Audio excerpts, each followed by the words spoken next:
Hayun na nga ho mga kababayan, viral pa rin ho sa mundo ng social media ang paglabas ng warrant of arrest nitong si Charlie Atong Ang. Hinalugog na ho ng mga otoridad ang kanyang mga ari-arian sa iba't ibang parte ng Pilipinas at mapahanggang sa ngayong mga panahon na to, hindi pa rin ho siya natatagpuan. At ang sagutan nitong si Amy Marcos at nitong si Ping Lacson talagang mas tumitindi ho mga kababayan. Ang sabi ni Lacson, hindi daw siya bakla tayo medyo diskumpiyado tayo dyan, no? Kasi base doon sa mga tirada mo, kasi hindi mo kailangan sabihin yan.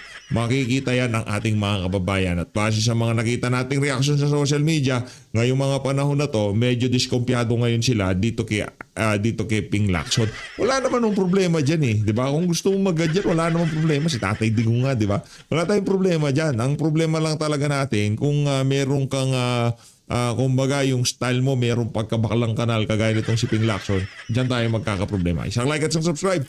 Masaya na ho tayo dyan at sa mga gusto sumali sa ating community, yung join button nandyan lang ho sa baba. Ayun na nga mga kababayan, tumitindi ho ang sagutan nitong si Ping Lacson at nitong si Amy Marcos. Ang sabi ho nitong si Lacson, sa Lunes, kung mayroon siyang pinanghahawakan,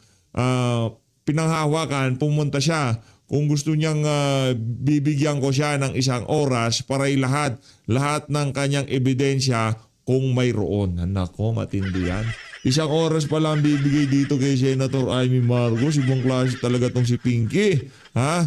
Talagang pagbibigyan ka na niya, Senator Amy. Kasi kita naman ho mga kababayan yung pagiging bias ng Blue Ribbon sa mga nakalipas na pagdinig. Ngayon siguro dahil pansin na nitong si Ping Lacson na yung nag-uusap silang dalawa ni Senate President. Anong kunto ko? Ba't ang approval at trust rating ng Senado talagang pasadsad ng pasadsad? Ano nangyayari? Ha? Ano bang hinahanap ng sambayan ng Pilipino? Hearing sa Blue Ribbon, boss. O mag-hearing ka na sa Lunes. Huwag mo nang hintayin yung 26. Rumekta ka na. Mag-hearing ka na as soon as possible. Kaya ito ang sagot nitong si Amy Marcos dyan sa tirada na yan. Itong si Ping Lacson Boytago. Hindi ko kailangan ng isang oras para magsabi ng totoo. Pero kulang ang isang oras para magsinungaling. Nako, matindi. Matindi ho yun mga kababayan. Kulang ang isang oras para magsinungaling. Kita nyo naman ho mga kababayan, nakahilang hearing na batong si Ping Lacson Boytago. Mapahanggang sa ngayon, mga panahon na to, wala pa rin ng direksyon yung Blue Ribbon kung sino nga ba ang mastermind dito sa mga maanomalyang flood control na to. Ang problema dito, hindi ho nila pwedeng sabihin, si Diskaya ang mastermind, si Alcantara ang mastermind, si Bryce Hernandez ang mastermind. Hindi ho yun papaniwalaan ng sambayan ng Pilipino. Ano pa ho ba meron? Naku, yan na nga ba sinasabi natin? Ito talagang si Amy Marcos, ito ho talaga ang tunay na bakla. Si Amy Marcos ho talaga bakla yan mga kababayan. Ha? Beki ho yan. Beking magsalita yan. Ito mga kababayan, noong huli akong pumunta, 10 minutes lang. Hindi niya pinahintulutan. Kahit pa binigay na ni Sen Bato ang oras niya sa akin. Ganon. Kasi pwedeng ganun sa Senado, magpasahan ng oras. Kunyari ako, senador ako, medyo hindi ko trip magtanong ngayon. Kagaya nitong si Senator Bato de la Rosa, siguro napag-usapan nila, Sen, marami akong bala dyan sa mga walang yang magnanakaw na yan. Ako magtatanong dyan. Sabi siguro ni Senator Bato, sige, Senator Amy, sa'yo na yung 10 minutes ko. Anong ginawa nitong si Ping Lacson? Hindi ho niya pinahintulutan. Palakpakan ho natin. Sinungaling talaga nitong si Pinky, ibang klase.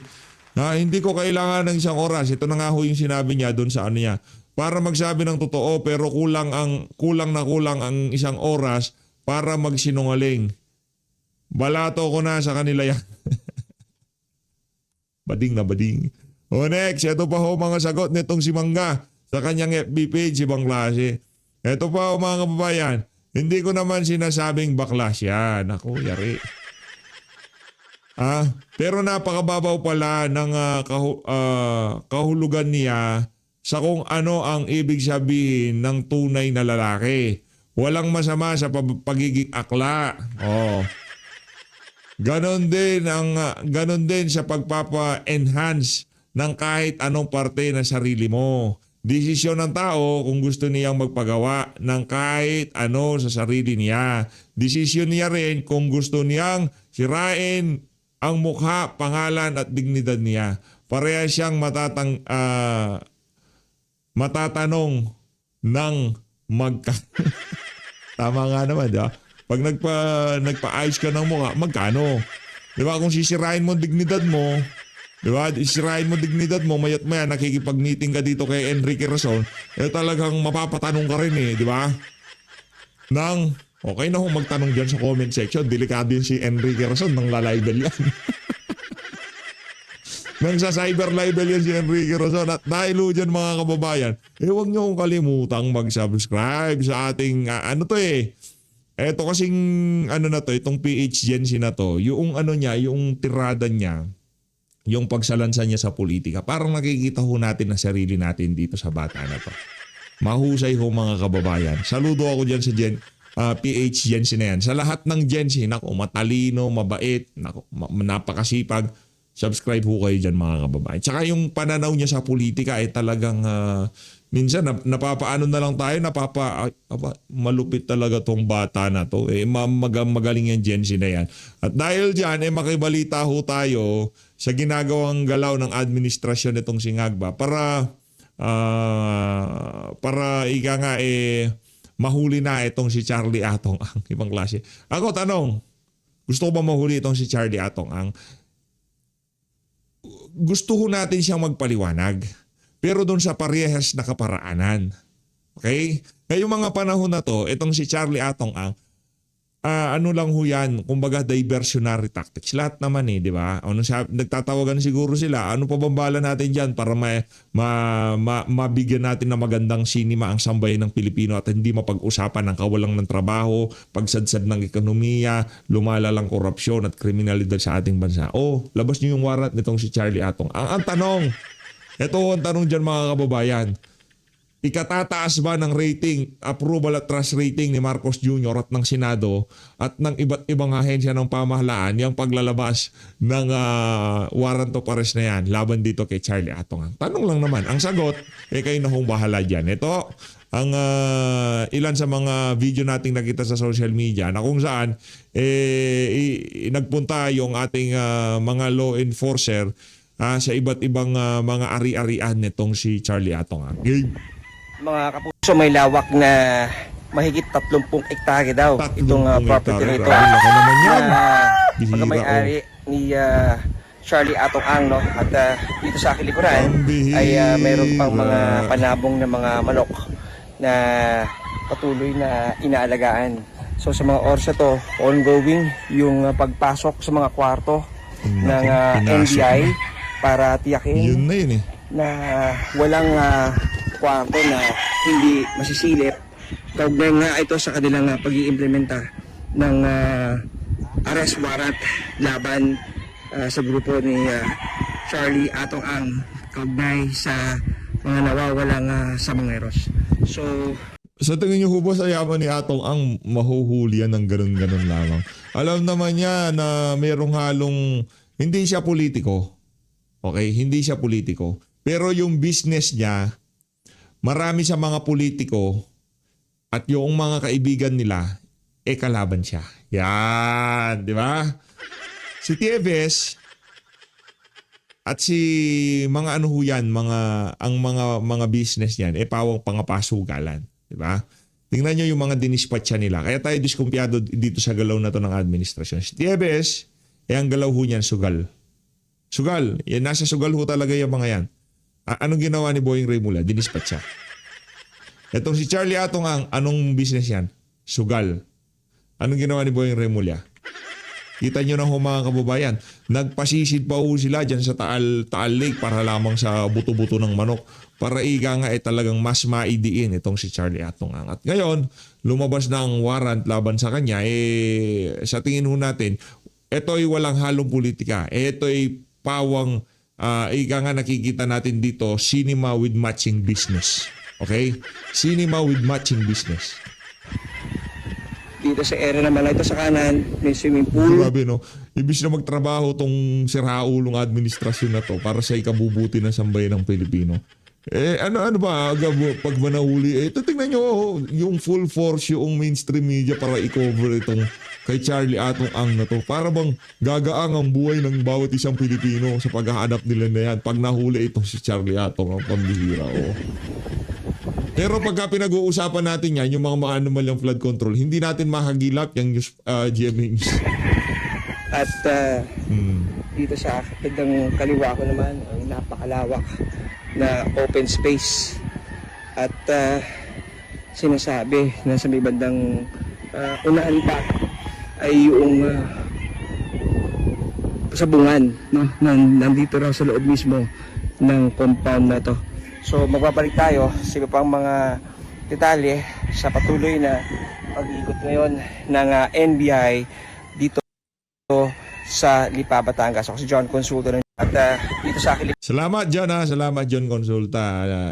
Saludo ho tayo dyan. Saludo. Kasi ano yan ika nga, inahatiran ho ng ika nga live feed o latest update diyan sa paghahanap na kay Charlie Atong Ang para makalaya na ang sambay ng Pilipino sa kahirapang kinasasadlakan natin ngayong mga panahon na to. Napaka-vital ho nitong si Charlie Atong Ang para sa well-being ng mga ordinaryong Pilipino. Kaya dapat ang buong sambayanan panoorin kung paano siya arestuhin. Okay? Yayaman ho kayo. Once na napanood nyo to, yung mga bill nyo sa kuryente biglang bababa.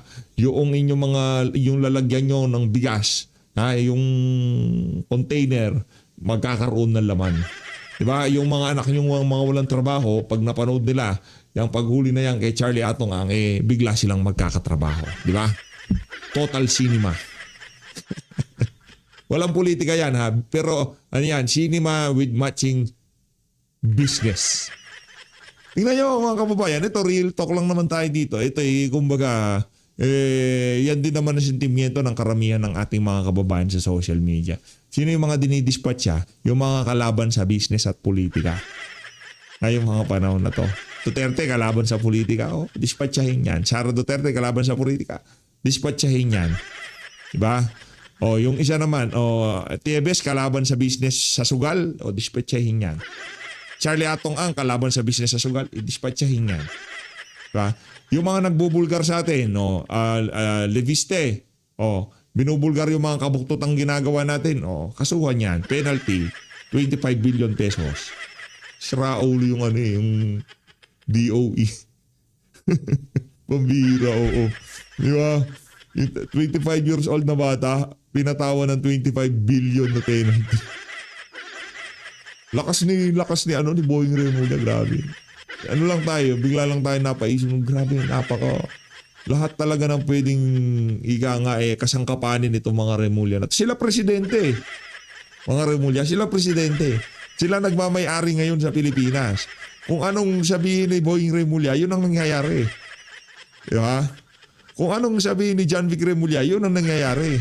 Palamuti lamang si Marcos Jr. dyan. Ang talagang tumitimon sa pamahalaan ang mga Remulla. Hindi nyo papansin yun mga kababayan. Kaya naman, yarin lamang bangag ang presidente natin at palsipikado ang pamumuno niya, paupuin na si BP Sara. At dahil dyan, sabay-sabay ho natin pakinggan ang ating iniidolo, Fro Malutiya. Palakpakan. Okay. Only registers the fact na, una, galit pa rin ang tao. Yung may mga nagsasabi kasing, wala na yan, na-actionan na ang official line ng administrasyon. Siya na nga nanguna sa anti-corruption bakit naman niya ililihis pa? Yung 56% na opposition, ang sense ko mas lalong magiging solid the moment may isa talagang leader na nagsabi na tama na, sobra na, no? Pangatlo, ang numerong yan, hindi totoo yung sinabi ng isang analyst na wala nang puwersa ang Duterte, na mahina ang Duterte, na nagunaw na yung baluarte ng support. Kasi kung titingnan mo yung Mindanao, consistent. Ang Mindanao has made any Duterte in national politics buoyant. So pag sinama mo pa si Cebu, mas lalong dumodoble yung lakas, no? Pag sa Luzon, nagulat nga ako dun sa NCR kasi ang behavior ng NCR, usually ayaw niyan sa Mindanao. Pero pag breakdown mo by area, yung NCR, medyo nagkwakwa na rin. Kasi bakit? Sino ba ang nakaka-experience ng baha? na matinding nakikita sa media. NCR yan. Yung baha sa Mindanao, hindi natin alam, nababalitaan natin. Pero, pag uulan, makikita mo yung behavior ng mga botante sa NCR, ay naku, babaha na naman, uwi na tayo. I mean, literal. Ako pinaka-excited ako, Prof, pagka mag-election, boboto na tayo sa 2028. Yung tipong bahang-baha, yung gaganito yung lubog. Grabe, para sigurong yung magiging kandidato nitong si Ajik talagang yung gagawin ko dito. Wala ay naabangan natin yun, yung tipong pagka mag-e-eleksyon, talagang yung lubog galiig ba? Susulat ka, itataas mo lang yung balutan. Para talagang solidong-solido, di ba? Oh. At siguro yung part ng pagiging literal, yung napundar, nawawala, pero wala ang gobyernong tinutulungan sa kanila. Ang presidente nag-announce pa na pwede kayong umutang sa SSS, ganyan. Yun naman talagang right ng miyembro. Yun nga lang, maliit na bagay. Kasi kung yung lahat na pundar mo nawala sa baha, talagang babangon ka uli. So, going back to your question, that number is increasing. And my sense is, it can be a number that can catapult anyone to something very near in 2028. And it can also be a number to not to defend, but to be really active in the sense of the issue on impeachment. Ang impeachment is yan a numbers game. Alam naman po natin lahat yan. Kung may suporta ka ng mga politiko, makakaangat yan sa Senado. Kung may suporta ka sa Senado, magkakaroon ng hearing at yung conviction na andon. But at the same time, impeachment is not a judicial exercise. It is an exercise before the public opinion. So talagang ang mga tao nakikinig kasi yun yung pinaka-accountability measure mo na ngayon eh. Kasi ayaw mo magsabi ng katotohanan, ayaw mong aminin na ikaw ang pumirma, ayaw mong aminin na ikaw ang nag-release.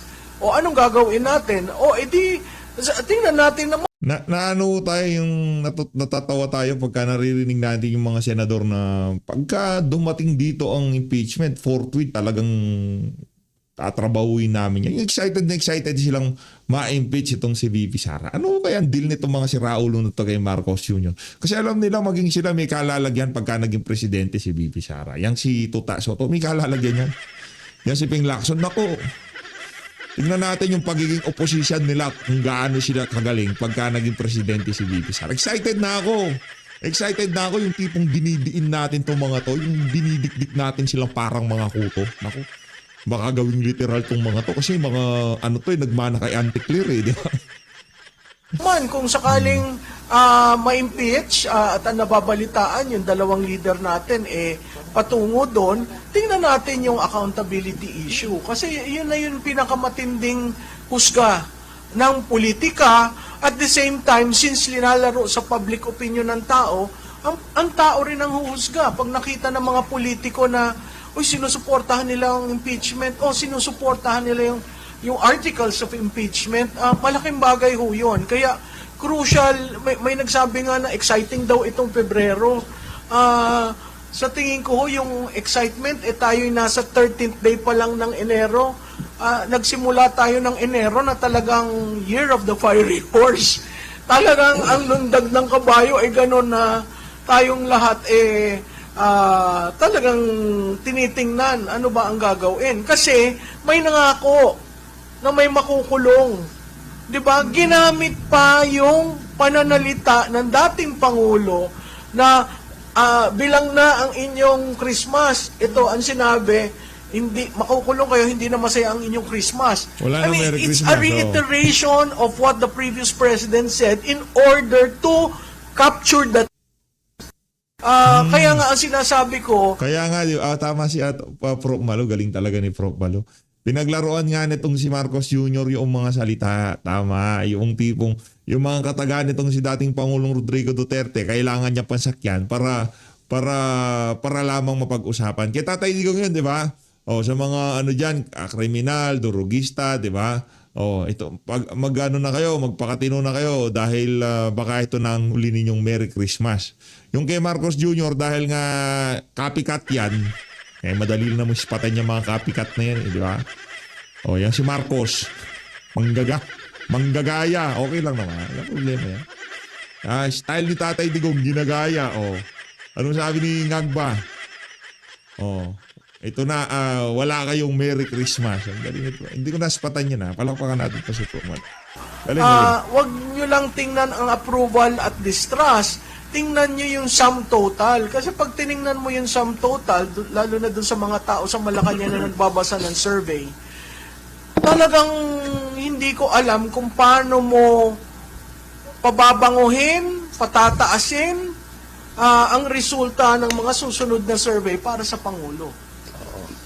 So, bali, i-connect ko lang po yung mga figures na lumabas dun sa survey natin. Kasi sinasabi din nila, di ba, na parang tumaas daw yung rate, tumaas daw yung tiwala ng tao, bumaba yung tiwala ng tao sa Pangulo kasi inilabas niya yung corruption, right? Pero actually, it doesn't make sense, Yes. right?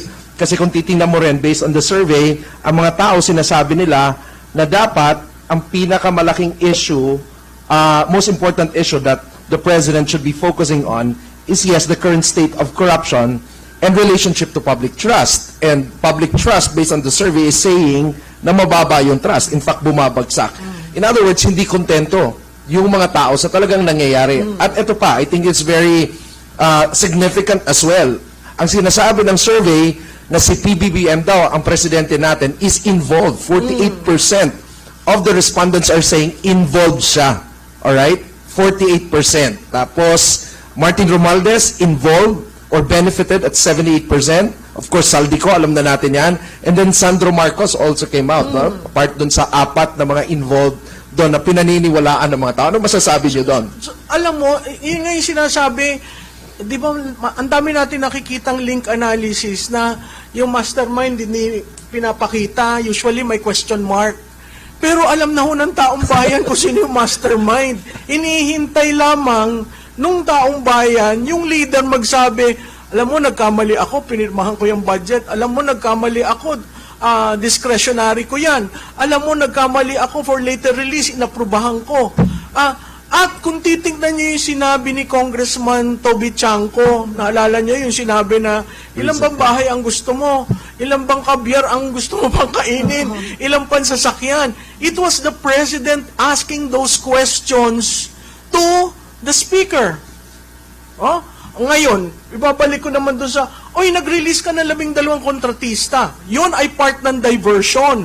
Kasi kinontrol nila yung development ng narrative na yon. Dito lang tayo sa 12 kontratista. Hello, bakit yung 12 kontratista? At pag tiningnan mo ulit, dito lang tayo sa Bulacan. Kaya hindi ko maintindihan bakit Bulacan ang ginawa niyong example. Bakit probinsya ko, Oriental Mindoro, ginawa niyong example. Abay, walang kaso. Di ba? Walang kaso yung mga politiko doon. Ang mga district engineers lang ang naipit. Ang tanong ko, ba't hindi sinama ang Ilocos Norte? Nako. Kaya tinatanong ko yan sa BFF ko.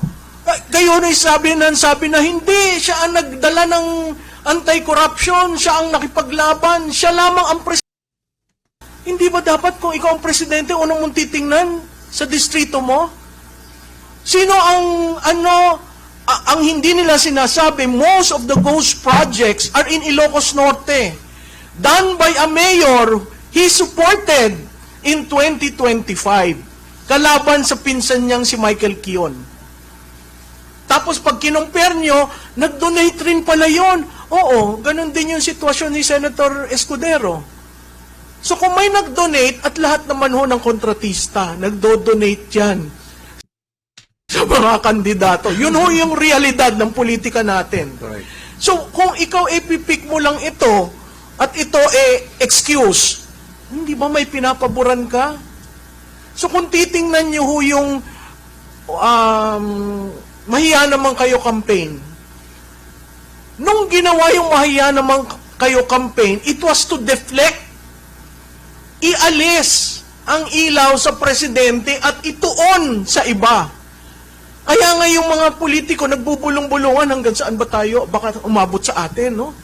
Kaya ako, doon na lang ho sa probinsya namin, hindi ho ba yung napunta kay Arnan Panaligan ay isang parking na hindi niya alam pero ginawa ng district engineer? O bakit ho? Saan ho natin nakuha yung impormasyon na yon? Si Congressman Toby Chanco nagsabi, parking Sagasa.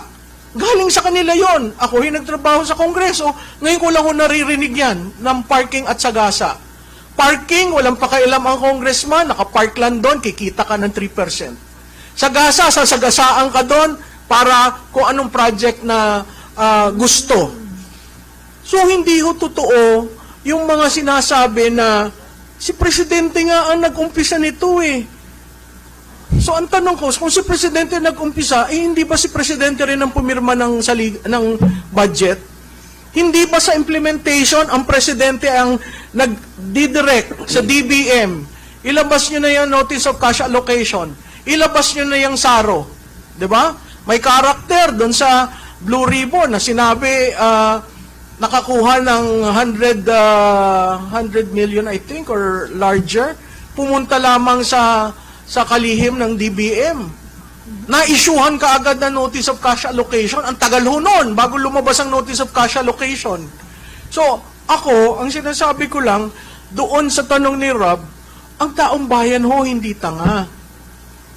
Para ka kumuha ng rating na ganon, 48% kasama ang Presidente, 78% si Speaker Martin. Ano nagsasabi nun? Alam ng taong bayan kung sino yung mastermind. Kaso, karamihan ng gumagawa ng link analysis, natatakot ilagay dun yung picture. Kasi baka mamaya sedition, no? Inciting to sedition. Oh. So yung mga ganun, wala ka naman sinabi, linagay mo lang yung muka. Kaya sabi nung iba, hindi lagyan na lang natin ng question mark. Forever hindi natin malalaman yon. Pero alam natin yung budget. Kaya nga itong out dahil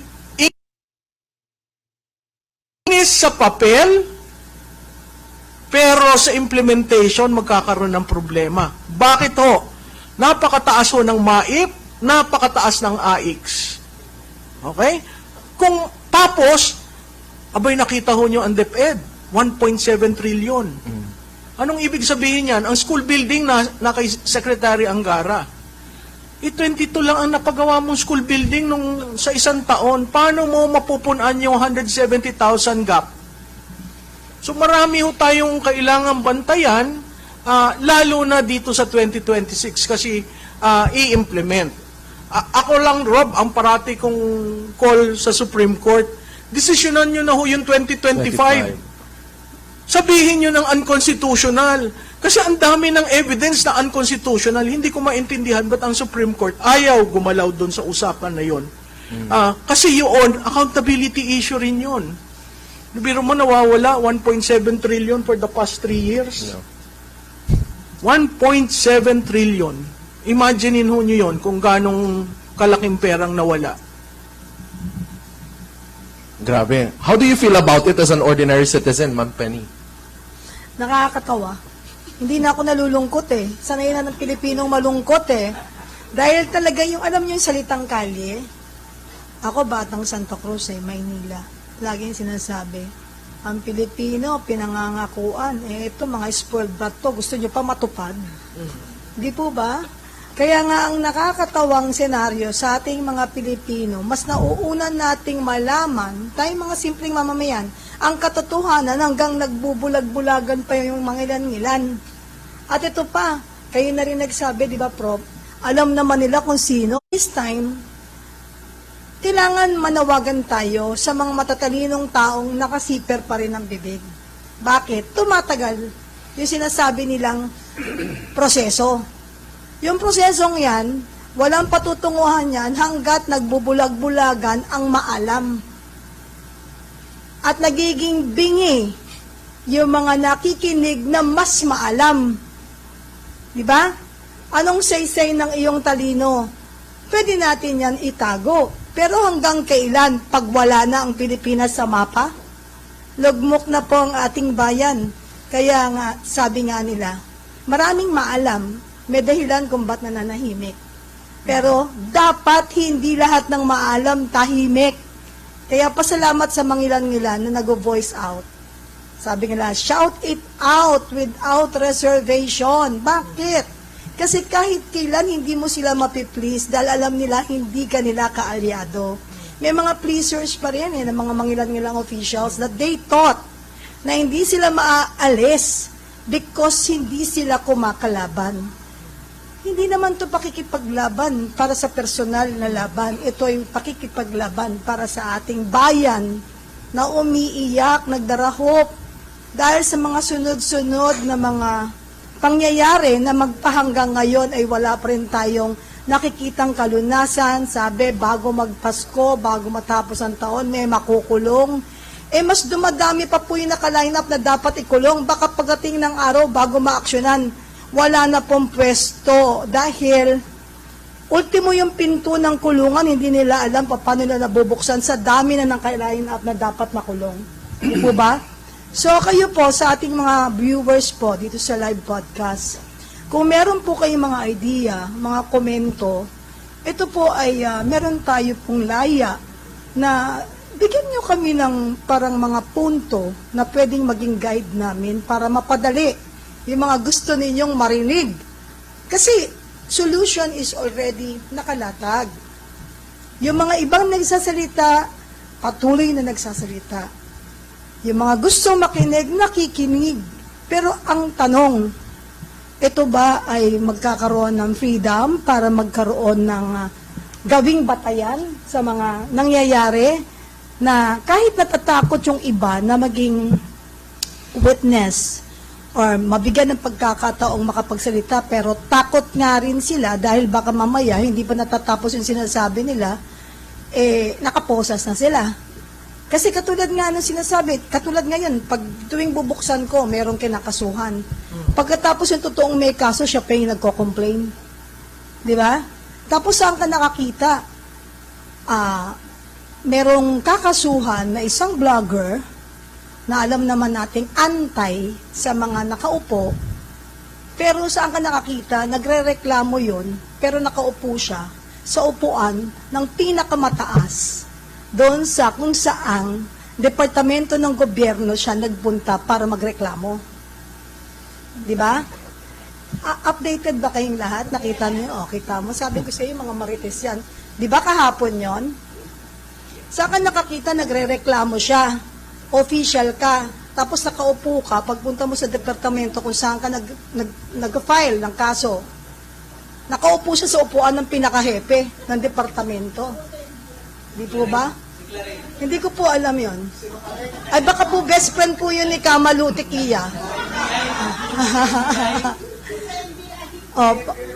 Kita mo, sabi ko sa'yo, mga marites to eh. Alam mo, malaking bagay yan nandito yung mga yan kasi nagkakaroon tayo talaga ng guide. Di ba? I did not name names I did not mention any names, but thank you, baka tama yung sinabi nyo. Tanong natin sa best friend. Anyway, katabi ko po yung kanyang BFF, Kamalu, baka gusto niyo susulat. Ay, hindi. Alam mo, ang problema, hindi namin ito linabas, but we did a correlation study between the fall of the trust of the President from the time my BFF became the spokes. There is a direct correlation. Tuwi siya nagsasalita, umuusad. Tuwi, lahat ng banat niya, umuusad ang Pangulo. Kaya nga, ang parati kong sinasabi, ano ba itong ginagawa ninyo sa institusyon? Kasi ako, institutionalist ako eh. Katulad nung nagsalita si Colonel Odi, no? Institution. Pag binasa niya yung sinabi niya, wala naman siyang sinabing mag-resign ka. Kala ko nga, nung nabasa ko, sobra na, bakit wala yung pangatlo? Tapos yung una niyang sinabi doon na allegiance to the Constitution and to the Armed Forces of the Philippines. So anong kaso? Tama yung sinabi ni General Garcia eh. Anong kaso? At clear siya doon. Sabi ko nga, magaling ang nagsulat nito kasi linagyan ng personal. May word yung personal. Withdrawal. Hindi nga niya sinabing President Marcos eh. Mr. Marcos. 'Di ba? So, yung makikita mo that it is a personal statement, bumalik siya, hindi niya sinabing naka-uniforme siya, yung respeto doon sa sundaluhan na andon. So ano yung pagkakamali niya? Parang yung pagposas kay General Pokis. Anong maling ginawa niya? Biro mo yung pamilya galing sa bakasyon, paglabas mo doon sa tube, na andun na yung mag-aaresto sa'yo at pinusasan. Ha? At imbis na dalhin sa korte para maibalik yung warrant, idinaan muna sa krame para magpiano. How do you treat? Bakit natin trinatrato ang mga opisyal natin ganon? Yung isa, reterido. Yung isa, active. So, ang tanong ko dito sa administrasyon na ito, ganon ba ang tingin nyo sa mga taong nagsilbi? Itong si Colonel Odi yata, malapit na mag-retire. Retiring ng May 21 or May 12? Oh. Biro mo, at pag tiningnan ho nyo yung background ng tao, maa-amaze ka. Kasi talagang tinuturuan yung future soldiers, pagkatapos makikita mo kung saan siya galing, kung saan siya nakipaglaban. Nandun pa sa UN Peace Forces. Hindi ordinaryong tao si Colonel Odi para nyo ganyanin. Ngayon, dun sa mga iba na pumupukol na meron namang ibang mga kasundaluhan na opisyal na banat ng banat na rin sa administrasyon dati, hindi ko alam anong pagkakaiba nun. Walang banat dun sa sinabi si Colonel Odi. Wala siyang personal na banat. Ang sinabi lang niya, personal withdrawal kay Mr. Marcos. Yun, ganun klarado. Anong mali doon? Dahil hindi tinawag na presidente?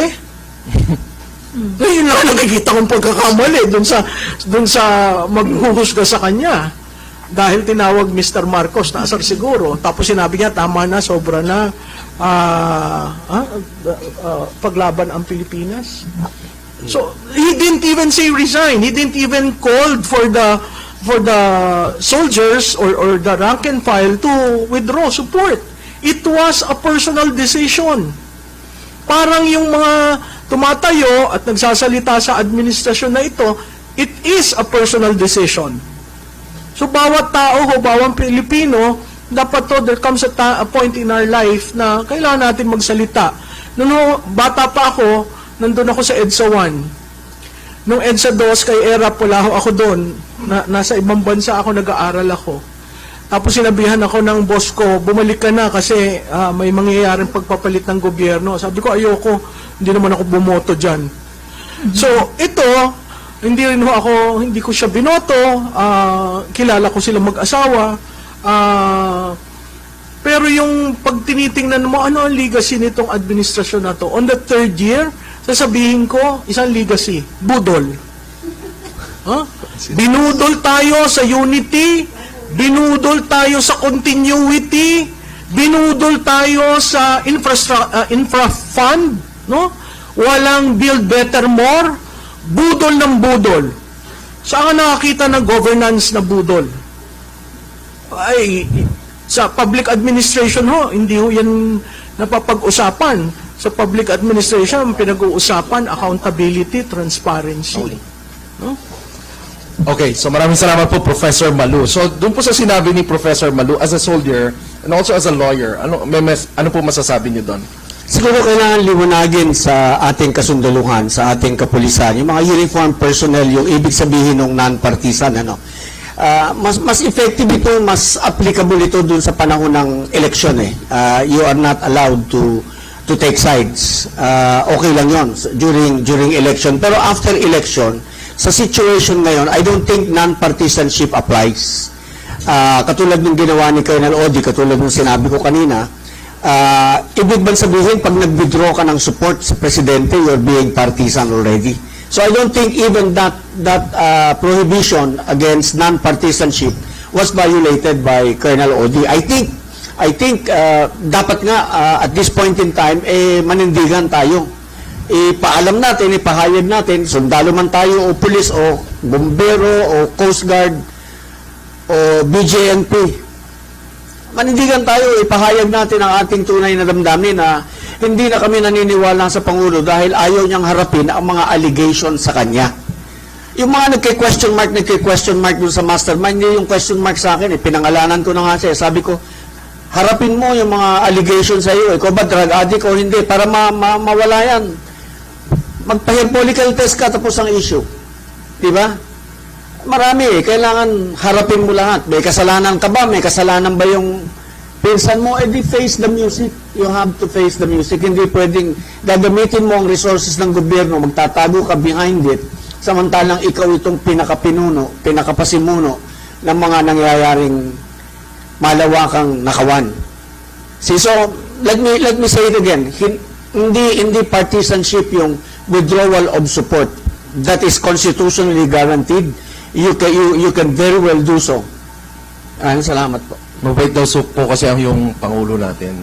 Ano? Mabait daw po kasi yung Pangulo natin. Sobrang mabait. And I hope that is not cowardice. What I don't understand actually is, sinasabi diba 56% is admin. Kanina, tuhugin ko lang, sabi ni Ma'am Penny, ang nangyayari ngayon, marami ang nananahimik dahil takot. Pero marami din sa mga nagsasalita ang pinapatahimik. Hindi lang dahil takot, tinatakot sila. Diba? I remember yung campaign nga na mahiya naman kayo, ang nangyari noon, yung mga contractors pa lang yung tinitira, sobrang excited ng gobyerno natin, yung admin natin. Kaya lang later on, lumabas yung mga testimonies, papalapit na doon sa palasyo. So, ang nangyari, pinapatay siya. At yung mga nagsasalita, mukhang may pattern na tinatakot talaga siya. And if you come to think of it, importante ito because the institution is being used right now because in a way, parang they really move fast against some critics. Gaya na nangyari kay Colonel Mangaut and also kay Congressman Leviste. Any one of you would like to comment on that? Alam mo, Rob, yung kay Congressman Leviste, siguro ang komentaryo ko dan, bihira tayong makakita ng bata neophyte na lumalaban sa sistema. Sinampulan nila si Congressman Barsaga. Ngayon, tinitingnan nila yung legislative franchise ni Congressman Leviste. So, babalik ako doon. Yung tax, Marcos. yung estate tax ba nabayaran na?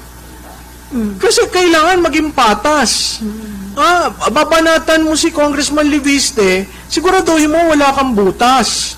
Siguraduhin mo nag-due diligence ka at walang utang ang pamilya sa bansa. Biro mo kung ang nawala sa atin 1.5 trillion at yun ay ilang dolyares na nasa million ba o billion? Ang laki. Billion. At this time, na ang pangako ng dating Pangulo, Presidente Marcos Sr., 99% ibibigay sa Pilipino, at 1%, 90% sa Pilipino at 10% sa pamilya niya. Hindi yun nagagawa. Hindi rin nagagawa ang pagbayad. 'Di ba? So ako, simula nung may hatol na yan, may hatol ng Supreme Court, final and executory, hindi ko maintindihan bakit pag sa kalaban, ganun na lang silang kadiin, pag sa kanila, pikit mata at okay lang yan. Kaya nga kailangang matuto na tayo sa paghalal ng ating pinuno. Yun yung sinasabi ko, sa supply side, maiiba ngayon ang naratibo ng taong hinahalal. Mas gusto nyo ba si Barsaga, si Leviste, mga batang lumalaban, hindi natatakot tumindig at magtanong? Vis-a-vis dun sa demand side, ano ba yung demand ng taong bayan? Anong klaseng leader ang ating dapat mahalal? So, itong mga nangyayaring ito, talaga may epekto sa 2028. Yun nga lang, si Congressman Leviste, talagang naglalabas ng mga dokumento. May resibo. Oo, may resibo at kailangan lang talagang pag-aralan ng maigi yung mga yon para matunto natin sino ba talaga ang kumita at sino ang hindi. Imaginin mo 314 legislators sa House of Representatives. Ang tanong ko, sino dun malinis? Sa Senado, 24. Sino dun malinis? So kung gagawin natin barometro sa paghalal, ang sabi ko nga dun sa isang training, nag-launch show ako na tinatawag na revised campaign architecture. At hinamo ko sila, lahat kayo corrupt. 10 yung audience ko nang galing sa local government. Lahat sila nakasimangot. Lahat ho kayo corrupt. Sino ho hindi corrupt? Taas ang kamay. yung iba gustong tumaas. Sabi ko, naku sir, wag kang tataas. Anong ibig sabihin yan? In a landscape where lahat ng politiko ay tinatawag na corrupt, paano ka mananalo? By saying hindi ako corrupt? Ay hindi ho kayo iboboto. Pero by showing accountability, i.e. Leviste showing all those documents, i.e. hindi ko tinanggap yung aking Christmas bonus, i.e. ako ang nagbigay sa sarili kong pera. Diba? Ngayon, yung character assassination sa kanya is because of his the solar franchise. And he can readily answer that. So bakit mo linalagyan ng kulay na ganon? What if lagyan natin ng kulay yung ibang mga politiko na nagkaka-interest na 10% in every company that is performing I have a share. Marami nangyayari na hindi natin alam. Kaya yun ang parati kong panawagan, patas lamang. Kasi sa patas, lalabas at lalabas ang tunay na kulay. John Garcia,